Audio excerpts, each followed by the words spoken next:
네, 감사합니다. 여러분이 극복해가는 그 놀라운 은혜들 이야기를 듣습니다. 참 놀랍고 감사하고 은혜스럽습니다.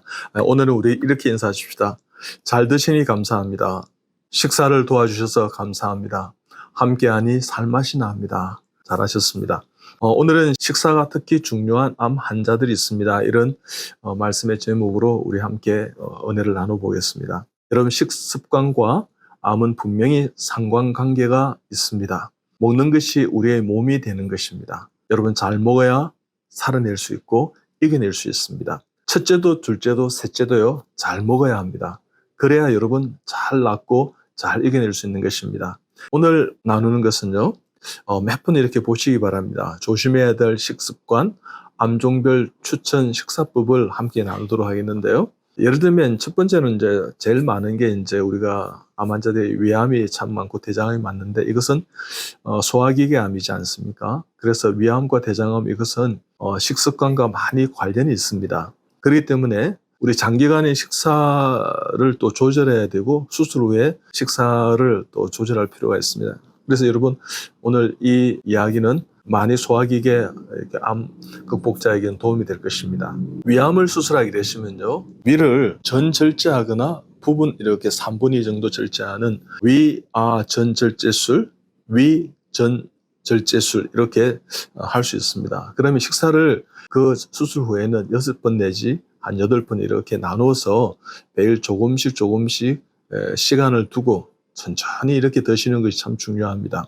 그러면 이제 소화장애도 좀 극복하고요. 위를 이렇게 절제하고 난 다음에 위 대용으로 이렇게 소장을 이렇게 포치를 만들었습니다. 그래서 이것이 적응이 될 때까지는 좀 시간이 걸리겠죠, 그죠? 그래서 좀 소량씩 조금씩 저자극적인 음식을 소화 시간이 길어지기 때문에 조금 드시는 것도 길어지고 이렇게 해서 지혜롭게 할 필요가 있습니다. 위를 절제하게 되면 여러 가지 합병증인데 그 중에 이제 좀 심각하다 그럴까요? 좀 이렇게 많이 나타나는 하나가 1, 2% 나타나긴 하지만 덤핑 신드롬, 덤핑 증후군이 있습니다. 이 덤핑이라는 말은 이렇게 전체를 이렇게 대량으로 쏟아 부어 놓는다 이런 뜻입니다. 소장으로서의 급격히 음식물이 내려감으로 인해서 우리가 오심이나 구토나 현기증이나 빈맥이나 또 심계 항진이나 발한이나 이런 것들이 나타날 수 있습니다. 즉 음식물 이동에 의해서 삼투압이 이렇게 작용해서 소장으로 수분이 많이 유입이 되는 것을 통해서 혈관의 수분이 부족하게 되고요.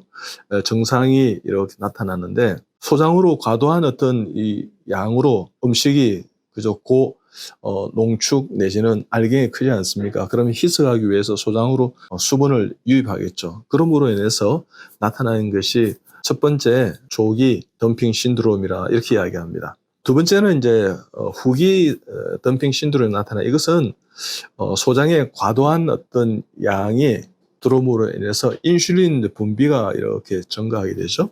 그럼 저혈당이 일시적으로 이렇게 빠집니다. 이럴 때는 탄수화물 섭취한다든지 복용 포도당 주사를 맞는다든지 이렇게 해서 이제 극복하는데요.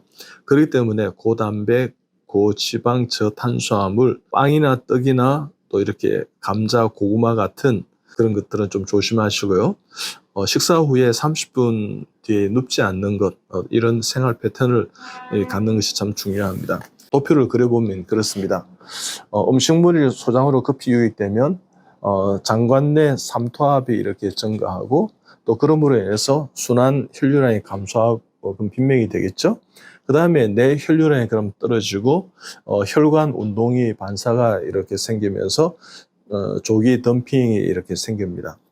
그리고 이제 장관이 점막이 자극되고 또한 소화관 호르몬 세로토닌이라든지 브라디키닌이라든지 또 히스타민 분비가 증가해서 말초 순환에 혈액이 증가합니다. 그러면 위장의 증상 오심 구토라든지 소장 운동의 항진이 생겨서 조기 덤핑이 나타나는데 이것은 이제 조기 덤핑인데 후기 덤핑은요 식사에 의해서 일괄성 고혈당량이 되면서 인슐린이 과잉으로 분비된다 그랬죠. 그렇게 됨으로 인해서 반응성 저혈당이 되면서 이렇게 후기 덤핑이 생기는 것입니다. 그래서 이런 것들을 좀 예방하는 것이 좀 지혜롭다는 생각이 듭니다. 두 번째, 이제 간암 환자들은요, 예를 들면 B형이나 난해 난빈 C형 감염이 리버 시로시스, 즉 간경화가 되고 간암으로 이렇게 발전하죠. 즉 술이나 단백질, 생선 이런 보충이 이제 필요하고요. 또 대장암 같은 경우에는 서구화된 어떤 식사 습관에 의해서 식이를 많이 드신다든지 야채나 과일, 채소를 항상 식사와 같이 드신다든지 좀 기름이 없는 것, 저지방의 것이다. 미역이나 다시마 이런 김 이런 게 좋습니다. 파래 같은 거, 또 콩 종류, 해조류 이런 것들을 섞어서 잘 드시면 참 좋겠습니다. 즉 지방 과잉을 피하시고요. 이런 지방 과잉을 피해야 될 암으로서는 유방암이라든지 절집샘암, 그 다음 대장암, 췌장암, 난소암 같은 것이 있습니다. 그 다음에 단백질이 과잉된 것도 좀 피할 필요가 있는 암이 있는데 자궁 내막암, 신장암이라든지 또 췌장암이라든지 대장암 같은 것은 너무 과도하게 단백질을 섭취하는 것은 좋지 않을 수 있습니다. 그 다음에 훈제고기 이런 것을 피하는 것은 위암이라든지 대장암, 간암 이런 것은 좋지 않습니다. 그 다음에 탄수화물 증가하면 대부분의 암은 비만이 오기 때문에 또 예를 들면 비만과 관련된 암, 즉 유방암이나 에스트로겐 레벨을 증가하죠. 그죠? 이런 것들을 좀 피하는 게 좋습니다. 여러분 그렇지만 열심히 드시고 체력을 보완하고 맛있게 식사하시고 또 도와주시는 우리 가족들에게 감사를 표현하십시오. 식사가 특히 중요한 환자들은 사실은 이런 암종에 의해서 중요한 것도 있지만 사실은 잘 못 드시는 분들, 이런 분들도 식사가 참 중요합니다. 그러면 여러분 유키어라든지 캔사 코치라든지 이런 대용 식품을 좀 드시고요. 그 다음에 되도록이면 먹으면 살고 먹지 않으면 여러분 힘들어집니다. 그래서 드시기 바랍니다. 여러분 꼭 씹었어요. 우리 치아가 32개라 그러지 않습니까? 그럼 32번 내지 50번 꼭 씹어서 입에서 달짝지근한 어떤 그런 맛이 날 때까지 꼭 씹어서 대화하시고 특히 위암같이 이렇게 위를 절제술하고 수술하신 분은 시간 늘려가면서요. 식사 때를 즐기십시오. 내가 먹어서 참 감사해 이렇게. 정말 이것을 먹을 수 있다니 참 기적이야. 정말 해주신 분이 옆에 있으니까 너무너무 감사해. 이렇게 감사하면서 가족들이 오순도순 대화를 나누면서 그렇게 행복한 식탁의 교제를 나누시기 바랍니다.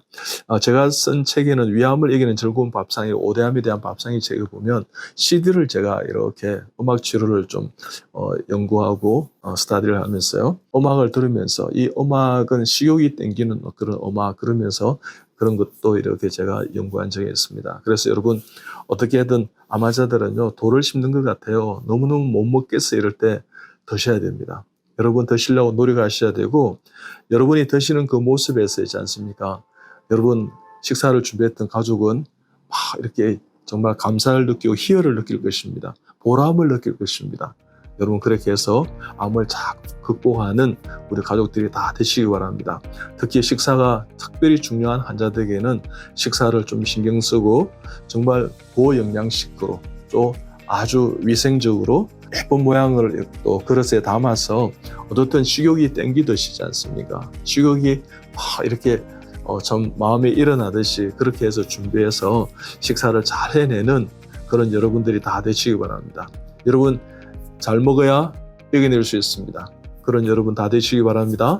감사합니다.